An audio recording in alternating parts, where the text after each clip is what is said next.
Podcast, berjumpa lagi dengan gue di Irisan Cerita. Kali ini kita memasuki episode ke-12 di season kita yang kedua. Nah guys, kabar kalian gimana nih hari ini? Semoga kalian gak ada yang sakit, gak ada yang lagi banyak masalah, dan semoga kehidupan kalian lagi baik-baik aja nih guys ya. Tapi kalaupun ada masalah, gue doakan semoga masalahnya cepat selesai dan kalian juga sehat-sehat aja dan kalian selalu dilindungi dimanapun kalian berada. Nah oke, langsung masuk aja nih, karena ceritanya lumayan panjang nih guys yang hari ini bakal gue ceritain. Nah di episode ke-12 ini kita balik lagi nih ke cerita tokoh nih. Nah tokoh yang akan gue bahas kali ini, yang dulunya itu gue pernah bilang kan, gue udah cerita ini geng Axis gitu, Axis power gitu kan ya, yaitu Mussolini Itali, Hitlernya Jerman, dan Kaisar Hirohito-nya imperialismnya Jepang gitu kan ya. Nah mereka kan dari grupnya gengnya Axis nih. Nah gue kan sempat bilang bahwa nanti kapan-kapan nih gue mau ceritain tentang gengnya Sekutu nih. Jadi rival mereka nih, rival beratnya si geng Axis nih. Nah jadi kali ini gue berkesempatan nih, gue mau menceritakan sama kalian salah satu tokoh yang merupakan bagian dari geng Sekutu ya, atau bahasa keren itu allies ya, jadi bahasa Inggrisnya gitu ya. Nah tokoh yang akan gue bahas kali ini adalah seorang presiden dari United States of America, USA, yang pada saat itu menjabat sebagai presiden pada saat Perang Dunia Kedua terjadi. Nah, karena Perang Dunia Kedua itu terjadi yang melibatkan Amerika Serikat, ya otomatis siapapun presiden yang pada saat itu menjabat, itu pasti akan secara nggak langsung, bukan secara nggak langsung juga sih, secara langsung gitu, pasti akan mempengaruhi atau terpengaruh karena adanya Perang Dunia Kedua ini gitu. Nah, Presiden Amerika Serikat yang pada saat Perang Dunia Kedua itu terjadi adalah Presiden Franklin Delano Roosevelt, atau kita singkat aja Bapak FDR ya, biar enak gitu. Bapak FDR ini merupakan presiden ke-32 USA, yang mana beliau lahir di 30 Januari 1882 di Hyde Park, New York, USA. Nah, Bapak FDR ini meninggal di 12 April 1945 nih guys. Jadi itu berapa bulan ya? Berarti sekitar kalau dijarakkan sama 17 Agustus kita, berarti 4 bulan ya. Berarti 4 bulan sebelum kita merdeka nih guys. Nah itu Bapak FDR itu meninggal dunia gitu di usia 63 tahun di Warm Spring, Georgia, USA. Nah Bapak FDR ini itu merupakan anggota Partai Demokrat nih guys. Nah kalau kalian gak tahu politik Amerika itu kan punya 2 partai ya, Partai Demokrat dan Partai Republik. Nah Republikan ya mereka itu nyebutnya. Nah Bapak FDR ini itu merupakan anggota dari Partai Demokrat nih, yang mana setelah masuk menjadi anggota Demokrat, Bapak FDR ini menaiki tangga politik untuk menjadi presiden gitu. Nah langsung aja nih guys, kita masuk ke masa kecilnya Bapak FDR nih. Bapak FDR ini memiliki orang tua bernama James Roosevelt pertama dan istri keduanya yang bernama Sarah Ann Delano. Nah keduanya nih ya, keluarga Roosevelt dan keluarga Delano itu berasal dari keluarga kaya nih guys. Jadi itu wealthy family gitu. Dua-duanya nih, bukan salah satu aja. Dua-duanya nih udah apa ya, keluarga kaya raya lah gitu ya. Dimana Roosevelt family itu lebih berkecimpung di dunia landowner berarti itu punya banyak tanah ya guys. Sementara keluarga Delano itu berkecimpung atau bisnisnya itu berbasis di builder, oke? Jadi membangun atau membuat kapal-kapal lah gitu ya. Nah, Bapak FDR ini itu punya saudara tiri laki-laki dari pernikahan ayahnya yang pertama. Jadi tuh punya saudara juga nih, dari pernikahan papanya yang pertama. Nah, Bapak Roosevelt ini waktu kecilnya itu belajar polo, tenis, golf, dan bisa berbicara bahasa Jerman dan Perancis ya guys. Tapi sebenarnya sih Bapak FDR ini tuh mayoritas selama masa kecilnya itu tuh homeschooling. Jadi nggak pergi ke private school atau sekolah umum, itu nggak pergi ke sana. Tapi Bapak FDR itu homeschooling sampai umurnya ke 14 tahun, yang mana itu di umur ke 9 tahun itu Bapak FDR itu pernah ke Jerman untuk sekolah di sana.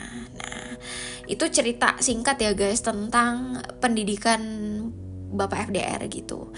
Nah, gue mau lanjut lagi masalah pendidikan juga. Bapak FDR ini kemudian sekolah di Groton School di Massachusetts ya. Lalu ke Harvard College ya guys. Harvard ya guys, Ivy League ya. Kalau kalian itu suka berbau akademis gitu ya, suka tentang hal-hal akademis, kalian pasti tahu gitu, di Amerika ada universitas-universitas yang dijuluki Ivy League gitu, yang merupakan universitas unggulan dan universitas favoritnya para anak-anak mahasiswa gitu, seperti Yale, Brown, terus Harvard ya kan. Nah, itu tuh bagian dari Ivy League loh guys. Jadi tuh bayangin ya guys, kalau kalian itu masuk nih, lulus nih, masuk ke salah satu dari universitas Ivy League itu nih, gue yakin ya, misalnya nih ada teman kalian gitu tanya, kuliah di mana di Amerika, di Yale gitu, gitu, pasti kayak mata tuh langsung menoleh gitu, wajah tuh langsung berbalik gitu kan ya, karena betapa besarnya nama universitas-universitas ini gitu, karena mereka itu melahirkan banyak sekali orang-orang penting gitu, orang-orang pintar dan orang-orang cerdas di dunia ini gitu kan ya. Semua orang tuh pingin masuk universitas ini gitu loh, Ivy League ya. Nggak ada yang nggak mau gitu loh, karena dari namanya aja, ketika kalian lulus, potensi kalian mendapatkan pekerjaan dan gaji yang gede itu tuh sangat besar gitu. Jadi itu wajar kalau semua orang tuh pingin masuk Harvard. Nah, dari pilihannya Bapak FDR ini, kita balik lagi nih ke Bapak FDR gitu. Bapak FDR ini kan berarti kan namanya juga dari keluarga kaya raya, otomatis kan mereka tuh pingin kan anaknya tuh masuk ke universitas yang top gitu kan ya. Ya wajar banget kalau Bapak FDR ini itu akhirnya masuk ke Harvard College. Nah di Harvard College ini Bapak FDR itu masuk sebagai anggota Alpha Delta Pi Fraternity. Nah, gue mau senggol sedikit nih guys. Gue mau stop dulu nih guys di sini. Jadi kalau kalian yang jarang nih nonton drama atau TV series Amerika, kalian mungkin nggak tahu nih. Nah, makanya gue ceritain nih soal kehidupan di kampusnya Amerika. Nah, Amerika ini itu tuh punya sistem yang unik loh guys. Jadi tuh di kampus mereka tuh punya yang namanya fraternity dan sorority. Jadi tuh persaudaraan laki-laki dan persaudaraan perempuan yang mereka itu bentuk kayaknya secara independen gitu loh antara mahasiswa. Nah, biasanya nanti di kampus-kampus yang ternama nih terutama gitu, misalnya aja nih kayak Harvard gitu ya. Nah, di Harvard itu nanti tuh ada fraternity, ada sorority yang biasanya namanya itu seperti kayak Alpha Delta Pi gitu, atau Beta Sigma Beta gitu loh, Zeta Beta Zeta. Nah, itu tuh nama-nama dari Yunani ya, dari Yunani gitu loh, mitologi Yunani ya kalau nggak salah, atau angka-angka dari Yunani gitu. Nah, nanti dari nama-nama itu mereka tuh jadikan nama fraternity atau nama sorority mereka gitu loh. Nah, jadi tuh unik banget loh guys. Gue tuh aduh, kalau gue tuh bisa gitu ya kuliah di sana, gue tuh pingin masuk ke sorority gitu loh. Maksudnya kayaknya bakal asik banget gitu, karena selama kita kuliah di sana nanti tuh kita tinggal nantinya kita tuh bakal tinggal di suatu rumah yang rumah itu tuh udah apa sih namanya, kayak tempat tinggalnya sorority itu. Jadi misalnya kayak gini nih, Alpha Delta Pi yang punyanya yang ditempati sama Bapak FDR nih, itu punya bangunan sendiri di dalam kompleks Harvard nih gitu. Dimana bangunan itu tuh biasanya itu tuh nanti anggotanya tuh bisa tinggal di sana, ada kamarnya gitu. Pokoknya tuh bangunannya tuh mewah lah gitu guys ya biasanya gitu. Ya tergantung sorority fraternity-nya juga loh guys. Jadi tuh nggak sembarangan juga loh guys. Jadi tuh misalnya ada sorority yang memang itu lulusannya itu tuh orang-orang penting. Nah lulusannya itu nanti mereka tuh tetap jadi sponsorship gitu loh, dalam tanda kutip gitu, yang akan tetap mereka tuh menggandeng gitu, tetap merangkul adik-adiknya mereka ini untuk tetap apa sih namanya, membuat sorority atau fraternity mereka itu tetap ada gitu loh. Nah jadi tuh ini tuh kayak sebuah organisasi mahasiswa yang bentuknya tuh persaudaraan gitu loh guys. Jadi tuh lucu dan unik banget deh. Jadi tuh gue pernah nonton salah satu, ini by the way ya, gue senggol sedikit nih. Gue pernah nonton salah satu dari serial TV tentang fraternity, sorority gitu. Nah itu tuh ceritanya tuh unik banget gitu, karena mereka tuh suka berantem gitu antar fraternity sorority gitu loh. Oke, balik lagi nih ke Bapak FDR nih. Sorry ya guys, gue tuh kalau udah cerita tentang kehidupan kampus Amerika, gue tuh suka lupa daratan gitu ya. Nah balik lagi ke Bapak FDR nih. Jadi setelah masuk sebagai anggota Alpha Delta Pi fraternity, itu ternyata Pak FDR tuh juga pernah jadi cheerleader nih guys. Ini gue tuh bener-bener rada kaget juga sih, nggak nyangka kalau Bapak FDR itu pernah jadi cheerleader. Ya memang kan cheerleader sebenarnya nggak cuman perempuan ya, kan ada laki-laki juga sebenarnya. Nah selain itu Bapak FDR ini itu juga menjadi editor in chief di korannya Harvard Crimson. Jadi tuh setiap kampus kan punya kayak apa sih namanya, surat kabar universitas lah gitu ya. Nah Bapak FDR ini itu jadi editor in chiefnya gitu ya. Ini berat nih tugasnya editor nih, udah pasti nih. Kalau kalian yang tahu tentang namanya editor, aduh capek banget nih kerjaannya gitu. Ya mungkin Pak FDR pingin menyibukkan diri kali ya selama di kampus gitu, jadi banyak gitu apa sih namanya kegiatannya gitu. Nah terus selama di sana itu Pak FDR itu belajarnya di Fakultas Ekonomi nih selama 4 tahun gitu. Nah terus kita maju ke depan nih, di 1900 itu ayahnya Bapak FDR itu meninggal, Bapak James Roosevelt pertama. Dan karena ini Bapak FDR itu sangat terpukul gitu. Di tahun yang sama juga itu, selain papanya Bapak FDR itu meninggal, sepupunya Bapak FDR itu Theodore Roosevelt itu menjadi presiden. Nah guys, berarti kan darah politik gitu kan, darah leadership itu ternyata tuh bukan cuma di Bapak FDR aja, ternyata tuh sepupunya dulu tuh pernah jadi presiden juga gitu loh. Jadi nggak jauh-jauh nih, masih di dalam keluarga ini nih cita rasa politik gitu ya. Kemudian Bapak FDR ini kerja di sebuah firma hukum nih. Ketika udah ini ya, mungkin udah selesai dari kampus gitu ya, di Carter, Laryard dan Milburn gitu, Kemudian ini sedikit ini ya informasi balik lagi ke college ya. Jadi pada saat Bapak FDR itu di college di Harvard gitu, ternyata tuh Bapak FDR itu jatuh cinta gitu sama seorang perempuan gitu, dan ingin meminang perempuan itu, yang merupakan perempuan yang cukup dari kelas atas lah di Boston, yang bernama Alice Sehier. Tapi ditolak nih guys. Nah gue nggak tahu nih cerita dalamnya itu gimana gitu ya. Yang jelas ya mungkin Mbak Alice ini, Ibu Alice ini nggak punya preferensi yang lain lah, mungkin punya kriteria cowok yang lain gitu kan ya. Makanya Pak FDR ditolak gitu kan ya.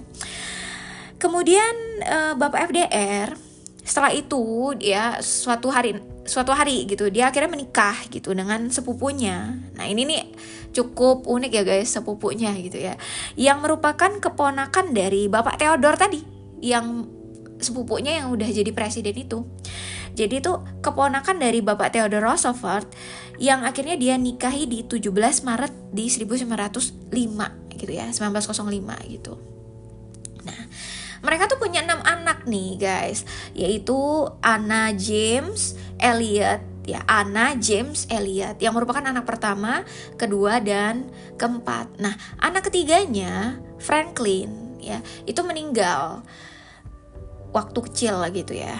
Nah, terus akhirnya kemudian di anak kelima mungkin karena masih berduka ya. Jadi anak kelima juga diberikan nama Franklin juga seperti kakaknya yang sudah meninggal, yang lahir di tahun 1914 ya, dengan nama yang sama ya guys. Dan anak yang terakhir bernama John di 1916 kelahirannya.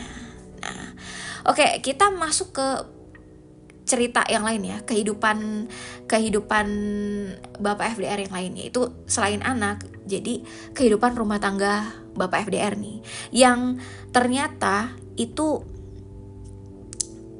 memiliki goncangan nih guys ya. Jadi itu Bapak FDR tuh sama seperti suami istri lainnya, itu kehidupan pernikahannya itu juga memiliki goncangan nih, dimana kabarnya Bapak FDR ini ada affair gitu dengan sekretarisnya istrinya Eleanor yang bernama Lucy Mercer. Nah jadi kan Eleanor Roosevelt itu kan istrinya dari Bapak FDR nih ya kan. Nah Ibu Eleanor itu punya sekretaris pribadi gitu yang bernama Lucy Mercer ya. Nah itu kabarnya ada affair gitu kan ya. Nah gara-gara affair ini itu akhirnya Ibu Eleanor tuh memutuskan untuk pisah nih dari Bapak FDR gitu.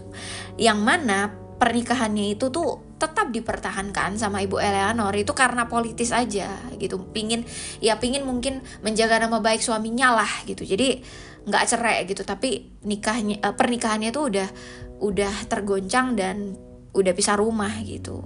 Nah, tapi cerita affairnya itu nggak sampai di sini guys. Jadi ternyata menurut berita juga Bapak FDR ini tuh punya affair lainnya gitu. Ya yang jelas tuh ya memang ada disebutkan gitu perempuan-perempuan yang kemungkinan besar tuh memiliki affair sama Bapak FDR nih gitu. Tapi untuk dengan hubungannya dengan Ibu Eleanor itu nggak cerai gitu, tapi mereka tuh udah pisah rumah gitu kan ya. Nah, oke, sekarang kita masuk ke perjalanan karirnya Bapak FDR nih guys. Nah, Bapak FDR ini itu ternyata lebih peduli politik dibanding hukum yang dia geluti gitu kan ya. Dan akhirnya beliau masuk ke Partai Demokrat nih untuk mendapatkan kursi di Assembly New York State gitu. Nah, kemudian gue mau cerita dulu nih. Jadi karena Bapak FDR ini kan dari keluarga kaya ya. Nah, namanya orang masuk politik itu kan butuh modal guys, butuh duit gitu loh. Dan untungnya karena Bapak FDR ini kan orangnya orang kaya gitu, jadi tuh punya uang sendiri buat kampanye. Jadi tuh lebih perjalanannya tuh lebih lancar lah gitu kan, karena punya duit sendiri gitu. Dan setelah banyak perjuangan akhirnya Bapak FDR ini menang dan kemudian Bapak FDR ini terpilih sebagai asisten Secretary of the Navy. Jadi setelah menang nih di partainya sendiri, itu Pak FDR itu tuh di kemudian hari itu tuh terpilih sebagai Assistant Secretary of the Navy gitu. Navy selama 7 tahun, dan di perannya ini, di jabatannya yang ini itu banyak melakukan perubahan nih ya. Dan karena selama 7 tahun ini juga lah Bapak FDR, Bapak Roosevelt ini itu banyak andil juga terhadap ya guys, terhadap dunia Navy. Navy itu kan dunia ketentaraan ya, maksudnya tuh tentaranya Amerika, itu kan disebutnya Navy gitu.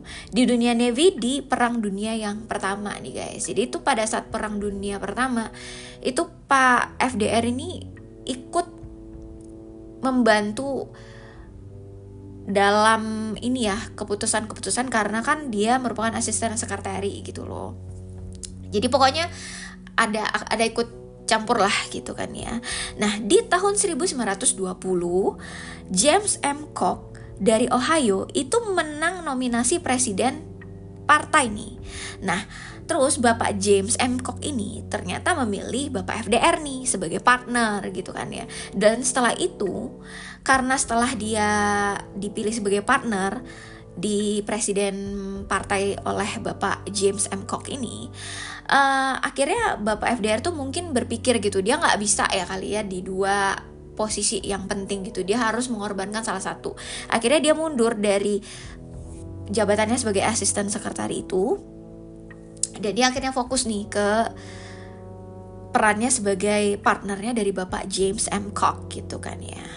Nah tapi sebuah peristiwa lah akhirnya, setelah ada suatu peristiwa di mana beliau tuh kalah dalam pemilihan, dan akhirnya setelah kalah ini Bapak FDR nih pulang dulu nih ya, pulang mungkin ke kotanya gitu, dan menjadi wakil presiden sebuah deposit company. Nah ini nih unik juga nih guys. Jadi tuh kalau menurut gue Bapak FDR tuh orangnya tuh rajin gitu ya. Jadi tuh walaupun ini udah gagal, dia nggak patah semangat, dia cari perannya yang lain, dia cari kesibukan lain, tapi dia tetap mempunyai keinginan gitu suatu saat impian dia itu bisa dia lakukan gitu kan ya. Nah sambil menunggu itu dia ini nih kerja di deposit company ini. Nah tapi di tahun 1921 Bapak FDR ini tuh jatuh sakit nih guys, dan kondisinya itu dikabarkan itu lumpuh dari bagian pinggang ke bawah gitu. Jadi dari area pinggang ke bawah kaki gitu ya. Dan didiagnosa sebagai polio gitu loh guys. Jadi tuh pada masa itu mungkin polio itu kan gak begitu dianggap sebagai penyakit yang gimana gitu ya. Nah mungkin gara-gara kejadian ini banyak juga kejadian orang lain yang kena, akhirnya kan mungkin polio tuh mulai disadari sebagai penyakit gitu loh, yang perlu disadari sejak dini gitu kan ya. Nah tapi walaupun Bapak FDR ini kena penyakit ini, Bapak FDR itu nggak patah semangat loh guys. Jadi itu dia tetap berkarir, dan akhirnya di tahun 1928 seorang ini ya tokoh juga yang bernama Al Smith itu meminta FDR itu buat ikut pemilihan nih sebagai gubernur di New York gitu. Nah ini juga nggak aneh nih guys, biasanya orang jadi presiden itu tuh biasanya karirnya tuh kan dimulai dari bawah dulu nih, salah satunya menjadi gubernur dulu gitu kan ya. Dimana pada saat mengikuti pemilihan ini akhirnya Bapak FDR ini menang guys. Dan di tahun 1932 kita maju nih beberapa tahun ke depan gitu, ada pemilihan presiden, dan setelah perjuangan Bapak FDR ini akhirnya beliau menang sebanyak 57% di votingnya itu menang 57%, dengan akhirnya setelah dinyatakan sebagai presiden terpilih gitu mendapatkan ini ya namanya acara inaugurasi di tahun 1933 di 4 Maret ya. Nah dan di tahun 1936 ya beberapa tahun kemudian gitu Bapak FDR ini terpilih lagi nih guys sebagai presiden nih untuk kedua kalinya gitu. Nah ini kan udah menjelang ini nih guys, udah menjelang tahun-tahun masuk ke Perang Dunia Kedua nih guys. Nah jadi pada saat Bapak FDR ini terpilih sebagai presiden untuk kedua kalinya di 1936, berarti kan ada masa 3 tahun nih menjelang Perang Dunia Kedua. Nah jadi kita langsung masuk aja ke eranya yang kelam ya guys, Perang Dunia Kedua. Dimana di masa Perang Dunia Kedua ini Bapak FDR itu bersikeras untuk netral. Jadi tuh gue pernah nonton film tentang ini ya Perang Dunia Kedua, di mana Amerika tuh tahu kan sebenarnya Eropa tuh lagi genting gitu kan ya. Dan salah satu petinggi di negara Eropa yang penting lah ya, salah satu tokoh ini itu meminta tolong dengan FDR nih, bahwa mereka tuh butuh bantuan gitu kan ya. Tapi FDR ini sebagai presiden nih ya mungkin FDR bukan cuma FDR aja, mungkin kabinetnya juga memutuskan untuk netral gitu loh guys, dan nggak memihak pihak Axis, nggak memihak pihaknya yang Eropa yang sedang tergoncang ini gitu loh. Jadi dia tetap netral gitu. Tapi kan Amerika ini kan punya ini ya guys, punya hubungan yang baik sama Inggris nih. Meskipun ya Amerika ya, untuk pengetahuan kalian juga, Amerika kan dulu itu sebagian wilayahnya itu kan merupakan koloni Inggris gitu, pernah dijajah sama Inggris tuh. Tapi karena ya itu kan udah puluhan tahun atau ratusan tahun yang lalu lah ya. Jadi tuh setelah itu hubungan mereka itu membaik nih, dan mungkin karena kedekatan secara bahasa gitu ya. Jadi Amerika dengan Inggris itu punya hubungan yang dekat gitu kan ya. Nah, kalau gue boleh senggol sedikit, gue tuh sering banget dengar sebuah kalimat yang sering disebutkan oleh kayak jurnalis atau reporternya Amerika. Mereka tuh suka bilang kayak gini, across the pond. Jadi itu mereka kalau menyebutkan Inggris, mereka tuh suka menyebutkan across the pond. Nah, pond di sini kan sebenarnya kolam ya guys. Nah, across kan seberang, di seberang kolam gitu kan ya. Kan sebenarnya nggak masuk akal kalau mereka bilang Inggris itu negara di seberang kolam gitu kan ya, kan nggak sesuai, jaraknya itu kan ada samudra gitu di situ gitu loh. Jadi sebenarnya kalau kalian selidiki, sebenarnya kalimat itu digunakan sama para reporter atau orang jurnalis untuk mengungkapkan betapa dekatnya hubungan Amerika dengan Inggris, yang sebenarnya mereka tuh dekat bukan karena mereka tuh jauh karena samudra aja, tapi sebenarnya mereka itu dekat. Samudra itu tuh cuman secara fisik aja, tapi secara emosional mereka tuh dekat. Makanya mereka tuh disebut atau menyebutkan Inggris itu across the pond gitu loh, kayak negara yang cuman di seberang kolam gitu, dekat dengan kita gitu loh. Nah, karena hubungan mereka yang dekat gitu loh, Amerika tuh tetap membantu pihak Inggris dan Prancis dengan bantuan dari sisi persenjataan gitu, karena Amerika kan punya banyak senjata gitu, jadi mereka tuh menyuplai lah gitu untuk membantu. Tapi kalau untuk terjun langsung sebenarnya enggak gitu loh guys. Dan karena Bapak FDR ini itu membangun hubungan yang dekat sama Inggris gitu ya. Jadi tuh Bapak FDR ini juga dekat dengan Perdana Menteri Inggris. Nah, by the way, karena Inggris dengan Amerika tadi gue bilang itu kan sohib kerap nih, kok salah ngomong ya gue, sohib yang akrab gitu, kok kerap akrab gitu ya. Nah, sohib yang erat dan sohib yang akrab lah gitu ya. Salah ngomong ya guys, sorry gitu. Nah, karena mereka tuh akrab banget gitu. Jadi tuh Presiden USA sama Perdana Menteri Inggris tuh biasanya tuh mereka tuh dekat gitu. Pokoknya tuh salah satu faktornya tuh kan karena bahasa lah ya guys ya. Gara-gara bahasa mereka tuh jadi dekat gitu. Dan karena punya sejarah yang ya mereka tuh ada koloni di masa lalu gitu kan ya. Jadi mungkin mereka tuh punya kedekatan emosional. Jadi tuh Presiden dengan Perdana Menteri Inggris itu mereka itu punya hubungannya dekat. Nah, untuk Perang Dunia Kedua, Presiden Amerika Serikatnya kan FDR. Nah, pada saat Perang Dunia Kedua ini, Perdana Menteri yang sedang menjabat itu adalah Winston Churchill gitu ya. Nah, yang nanti ya kedepannya gue bakal bahas nih. Gue bakal bahas Bapak Winston Churchill ini, karena Bapak Winston ini itu adalah salah satu dari tokohnya geng sekutu nih guys. Jadi tuh gue juga harus menceritakan Bapak Winston ini, karena menurut gue Bapak Winston ini juga sangat unik gitu untuk diceritakan gitu kan ya. Nah, jadi balik lagi ke Bapak FDR. Nah, jadi kan Bapak FDR itu mempunyai hubungan personal yang erat gitu dengan Bapak Winston ini.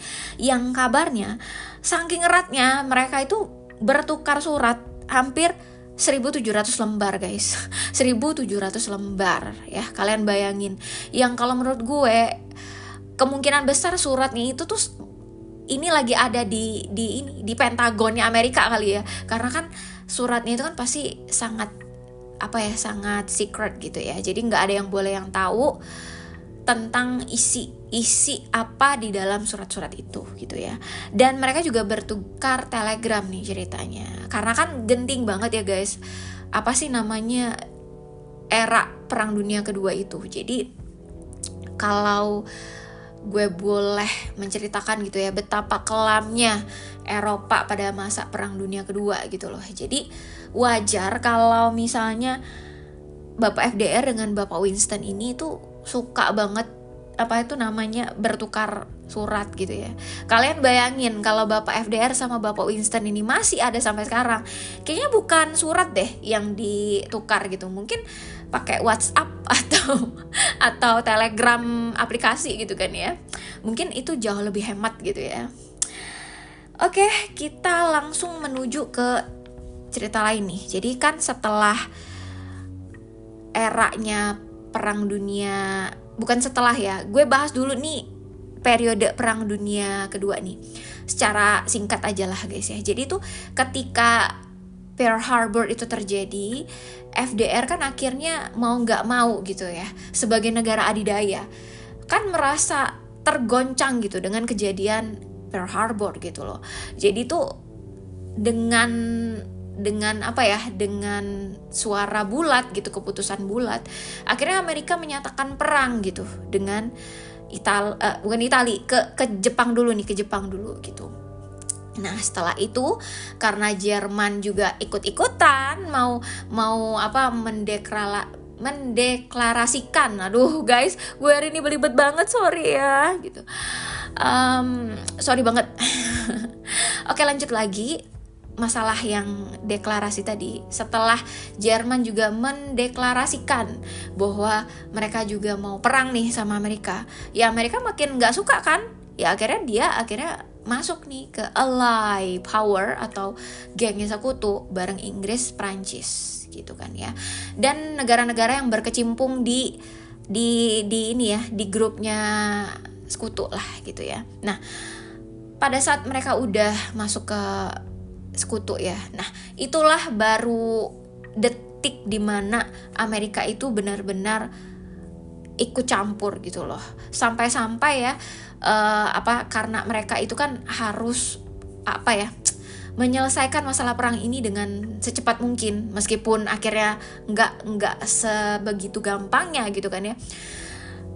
Bapak FDR ini kan akhirnya dan menteri-menterinya gitu ya, akhirnya kan memutuskan gitu orang-orang dan tentara-tentara yang terpilih gitu, yang mereka itu taruh di London nih. Jadi ceritanya bukan di London ya, maksudnya di Inggris, pokoknya di kota-kota tertentu lah ya, yang sudah terpilih untuk menjadi markasnya para Navy-nya Amerika ini. Nah jadi tuh gue senggol sedikit nih tentang periode masa-masa di situ ya. Jadi banyak tentara Amerika kan jadinya tuh bermarkas di Inggris nih. Nah gara-gara ini juga lah banyak terjadi romansa antara tentaranya Amerika sama perempuan-perempuan Inggris nih, yang jadinya tuh banyak yang melahirkan buah hati gitu loh dari perjalanan cinta mereka lah gitu loh. Jadi tuh bayangin ya guys, di era perang kayak gitu ya, namanya tentara ya, pasti kan mereka juga butuh hiburan gitu ya. Nah ketika mereka ada di Inggris dan mereka tuh bertemu dengan perempuan-perempuan yang tepat gitu ya, yang nggak salah dong kalau mereka tuh ya akhirnya jatuh cinta terus akhirnya menikah, punya anak gitu kan ya. Dan sebenarnya tuh cukup unik kondisi pada saat itu, karena bayangin ya lagi perang gitu ya, mungkin banyak juga yang nggak kepikiran masalah romansa gitu ya, tapi itulah yang terjadi gitu ya, yang dimana berarti kan ada cerita bahagia gitu di balik cerita kelam di sisi yang lain gitu kan ya. Nah jadi pada saat sudah bermarkas di sana, akhirnya kan Amerika udah mulai nih membantu Inggris, Prancis, ya mereka pelan-pelan nih sama Stalin di bagian sisi lain gitu kan ya. Nah akhirnya mereka mulai bisa mengambil alih Italia, menyelamatkan Prancis, lalu masuk ke Jerman, akhirnya bisa meluluh, bukan meluluh ya, maksudnya kayak membebaskan Jerman dari tiraninya Hitler gitu kan. Dan akhirnya setelah semuanya selesai di Eropa, baru mereka beralih ke Pasifik gitu, ke musuh mereka yang lainnya yaitu Jepang gitu kan ya.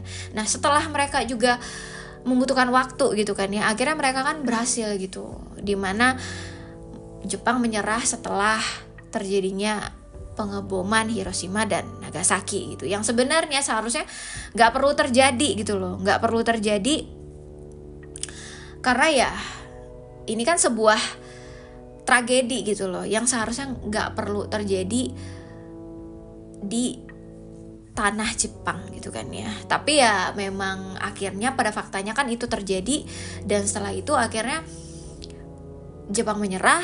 Dan informasi juga buat kalian, pada saat Jepang menyerah itu Bapak FDR kan udah meninggal, dan bahkan sebelum benar-benar total masalah Hitler itu selesai kan Bapak FDR juga masih dalam keadaan sakit juga gitu kan ya.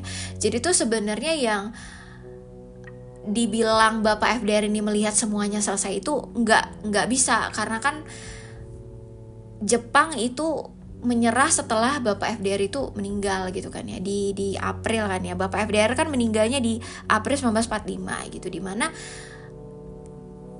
Hiroshima dan Nagasaki kan terjadinya di Agustus gitu kan ya. Jadi Bapak FDR itu tidak menyaksikan bagaimana perang ini tuh selesai gitu kan ya. Nah dan pada saat kejadian Hiroshima dan Nagasaki itu kan presidennya udah berubah nih sebenarnya gitu. Tapi sebelum menuju ke sana, kita balik lagi nih ke cerita personalnya Bapak FDR nih ya. Jadi Bapak FDR itu di tahun 1940 itu menang lagi nih pemilihan ketiga kalinya. Dan karena di sini sudah memasuki Perang Dunia Kedua, dan akhirnya Bapak FDR itu lebih fokus lagi untuk urusan luar negeri, yang mana masalah mereka kan akhirnya kan seperti gue bilang tadi kan, ada masalah Jepang dan masalah Eropa gitu. Dan untuk masalah Jepang nih guys ya, jadi tuh gue juga baru tahu ternyata FDR atau dalam hal ini tuh Amerikanya itu ternyata memberikan pinjaman $100 juta kepada negara China ya, yang pada saat itu tuh beda banget dengan sekarang gitu. Pada saat itu tuh mungkin membutuhkan bantuan, itu ternyata dipinjamkan $100 juta oleh Amerika, dan diterima Cina itu dalam masa penjajahan Jepang. Yang karena bantuan dari Amerika tersebut, Jepang tuh akhirnya tuh marah gitu ternyata, dan karena itulah dia masuk Axis nih. Jadi itu awal mulanya ya guys, awal mula dari Jepang itu masuk grup Axis gitu, grup poros nih ya. Nah, dan gue bahas juga soal yang di tahun 1939. Jadi tuh ternyata di tahun 1939 nih ya guys, kita nih mundur lagi nih guys ya. Jadi di tahun 1939 ini fakta ya guys. Ini tuh sebuah fakta gitu yang mengejutkan nih. Jadi ada seorang saintis yang bernama Leo Szilard dan Albert Einstein gitu, yang kalian semua orang di dunia ini siapa sih yang nggak tahu Albert Einstein gitu ya, salah satu orang terpintar di dunia gitu ya. Ternyata itu pada Agustus 1939 ya guys. Aduh sorry guys, gue belibet lagi. Di tahun 1939, tepatnya di bulan Agustus tersebut, itu ternyata mengirim surat guys ke Bapak FDR, Bapak Franklin Roosevelt ini, yang dimana katanya di surat itu mereka tuh bilang, kayaknya nih, kemungkinan nih, ini Jerman tuh lagi ada proyek nuklir. Dia bilang nih sama Bapak FDR lewat surat itu. Nah mungkin surat itu kan jadinya tuh menggemparkan gitu loh bagi Amerika gitu, yang dimana surat itu juga menyatakan kemungkinan bahaya dari nuklir ini itu tuh bisa dirasakan secara massal gitu dalam area yang besar gitu kan ya. Nah jadi gara-gara surat ini kemungkinan besar tuh Amerika tuh kan jadi khawatir gitu kan, loh wah nggak bisa nih mereka biarin mungkin kan. Nah karena itulah Bapak FDR itu mulai mengumpulkan dana untuk riset nih di tahun itu loh. Bayangin ya 1939 loh guys. Berarti tuh di tahun dimana perang dunia itu tuh dimulai. Tapi Amerika tuh udah dapet kabar dari Bapak Einstein gitu kan ya. Nah terus dana itu untuk riset dan membentuk proyek yang disebut Manhattan Project. Nah gue senggol sedikit nih masalah Manhattan Project ya. Jadi tuh gue pernah nonton serial TV yang judulnya Manhattan. Nah, Manhattan ini tuh serial TV Amerika yang mengkisahkan gimana sih pada saat pembuatan dua bom Hiroshima dan Nagasaki itu terjadi atau dibuat. Nah, di serial TV itu, jadi tuh ada sebuah kawasan.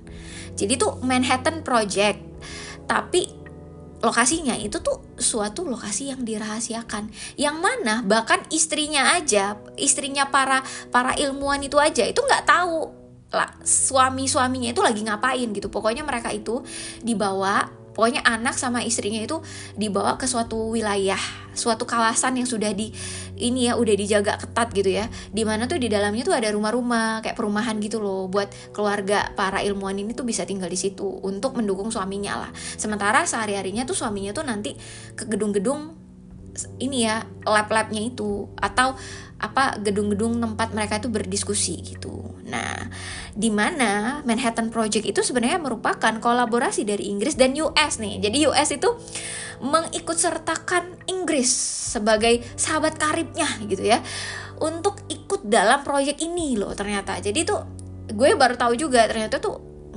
nggak cuman dia aja gitu loh. Jadi tuh dia Amerika di sini itu minta UK ya untuk ikut andil dalam keputusan gitu loh.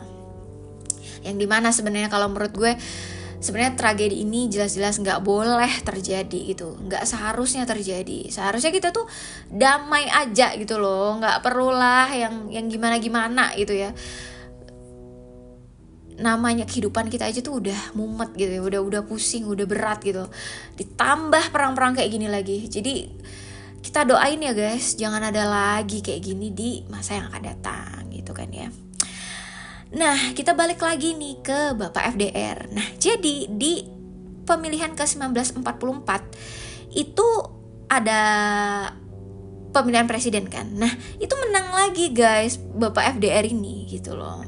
Dan kita maju ke depan ke tahun 1945 di April tanggal 12 di jam 3 sore lewat 35 menit Bapak FDR itu meninggal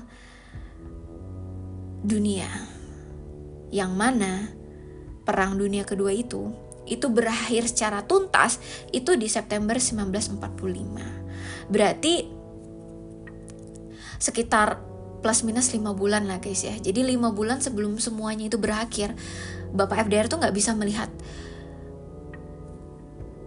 berakhirnya perang itu gitu loh. Bagaimana kondisi perang itu selesai gitu loh. Meskipun ya gue yakin pasti Pak FDR tuh udah tahu, maksudnya tuh nanti dia bisa pikirin gitu kan, kedepannya itu dalam berapa bulan lagi itu bakal terjadi apa, meskipun beliau nggak bisa menyaksikannya gitu kan ya. Nah, gue mau kasih fun fact nih guys. Jadi cerita kita sampai sini dulu ya tentang Bapak Franklin Delano Roosevelt ya, yang bapak yang menurut gue tuh juga sangat perjalanan karirnya itu penuh dengan perjuangan juga gitu kan ya. Apalagi Bapak FDR ini juga ada penyakit yang harus dia urus gitu kan ya, harus dia rawat, jaga badannya, tapi beliau tetap semangat untuk menjadi presiden gitu kan ya. Nah, fakta-fakta yang akan gue ceritakan nih. Yang pertama, itu Jadi Bapak FDR ini ya, Bapak FDR ini kan punya ayah nih yang namanya James Roosevelt pertama. Itu ternyata guys, Bapak James Roosevelt pertama itu umurnya 54 waktu Bapak FDR ini lahir. Jadi tuh rada ada beda jauh ya. Anak dari istri pertama itu umurnya sama Bapak FDR tuh kemungkinan jauh gitu ya. Nah, kemudian jadi tuh ini juga fakta ya guys. Jadi tuh ini cukup unik juga. Jadi tuh ternyata Pak James Roosevelt ini tuh pernah bilang sama Bapak FDR ini waktu masih muda lah gitu ya, kalau kamu tuh jangan pernah ya jadi presiden gitu loh. Nah, tapi ternyata guys, omongan papanya sendiri itu malah kebalikannya gitu. Malah Bapak FDR ini malah jadi presiden gitu loh. Jadi tuh nggak ada yang tahu guys. Jadi hati-hati ya kalau ngomong ya. Bisa jadi omongan kita itu malah menjadi kenyataan gitu kan ya. Nah, kemudian fakta yang berikutnya, Bapak Winston Churchill yang merupakan Perdana Menteri Inggris pada saat Perang Dunia Kedua gitu. Itu pernah tinggal di White House nih. Jadi tuh selama Perang Dunia Kedua itu kan Pak FDR sama Pak Winston ini kan dekat gitu.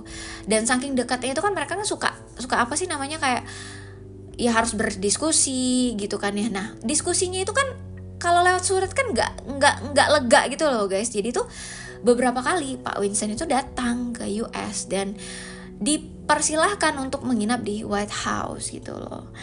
Dan salah satunya yang menjadi saksi hidup gitu ya, yaitu Ibu Eleanor Roosevelt yang pernah mengatakan di sebuah interview bahwa awalnya Ibu Eleanor ini nggak tahu kalau Bapak Winston yang bakal tinggal nih untuk beberapa hari atau beberapa minggu lah di White House itu. Jadi cukup kaget juga gitu loh. Tapi ya Ibu Eleanor bilang kalau wajar orang nggak kasih tahu, karena pada saat itu semuanya itu harus secret, harus rahasia, karena kan bisa jadi kan ada mata-mata gitu kan ya, siapa tahu ada mata-mata Jerman atau Jepang di sana, who knows gitu kan ya.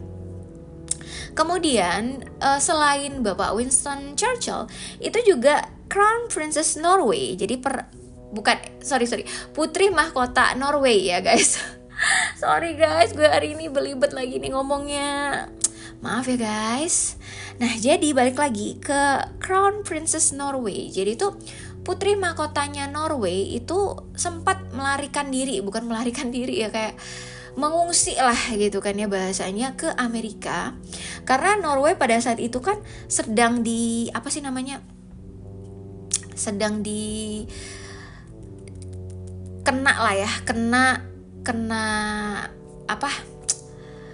perang sama Jerman lah gitu ya. Jadi tuh Jerman tuh udah memasuki wilayah Norway. Nah, jadi untuk menyelamatkan diri ya, Crown Princess Norway itu akhirnya ini nih datang ke US gitu loh, untuk ya mengamankan diri lah ya. Jangan sampai nih bisa-bisa kalau Hitler misalnya dia masih di Norway gitu kan ya, siapa tahu kan Hitler bisa melakukan sesuatu yang jelas nggak menyenangkan gitu kan ya, yang membahayakan keluarga kerajaan Norway gitu kan ya. Jadi akhirnya Crown Princess Norway itu dipersilakan untuk tinggal di White House gitu. Jadi White House ini banyak banget ya tamu-tamu penting gitu ya, Winston Churchill, Crown Princess Norway gitu loh. Jadi ya wajar banget kalau White House itu bisa dibilang suatu bangunan yang penuh dengan sejarah ya. Oke, sampai sini dulu perjumpaan kita hari ini. Semoga perjalanan dan kisah hidup dari Bapak FDR ini bisa kalian jadikan motivasi untuk hidup kalian ya. Jadi kalian semoga jangan pantang menyerah untuk tetap punya mimpi. Dan suatu hari siapa tahu mimpi kita itu bisa menjadi kenyataan cepat atau lambat. Oke, sampai sini dulu perjumpaan kita kali ini. Sampai ke episode berikutnya. Ciao.